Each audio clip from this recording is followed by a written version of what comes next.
காலி மது பாட்டில்களை திரும்ப பெறும் திட்டத்தை மாற்றி அமைக்க வலியுறுத்தி விழுப்புரத்தில் தமிழ்நாடு டாஸ்மாக் விற்பனையாளர் நலசங்கத்தினர் ஆர்ப்பாட்டத்தில் ஈடுபட்டனர். விழுப்புரத்தில் உள்ள டாஸ்மாக் மேலாண் அலுவலகம் எதிரே நடைபெற்ற இந்த கண்டன ஆர்ப்பாட்டத்தில் ஏராளமான டாஸ்மாக் விற்பனையாளர்கள் கலந்து கொண்டனர். அப்போது காலி மது பாட்டில்களை திரும்ப பெறும் திட்டத்தை தமிழக அரசு மறுபரிசீலனை செய்ய வேண்டும் என வலியுறுத்தப்பட்டது. 21 ஆண்டுகளாக பணியாற்றி வரும் அனைத்து டாஸ்மாக் ஊழியர்களுக்கு பணி நிரந்தரம், இஎஸ்ஐ பணி பாதுகாப்பு போன்ற கோரிக்கைகளையும் வலியுறுத்தி டாஸ்மாக் விற்பனையாளர்கள் கோஷங்கள் எழுப்பினர்.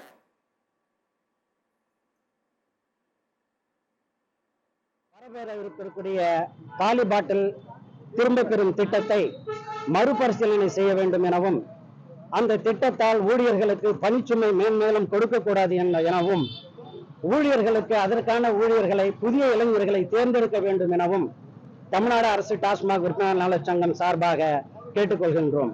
இந்த போராட்டமானது தமிழகம் உள்ள அனைத்து மாவட்ட மேலாளர் அலுவலகம் முன்பும் நடைபெற்றுக் கொண்டிருக்கிறது. எங்களுடைய முக்கிய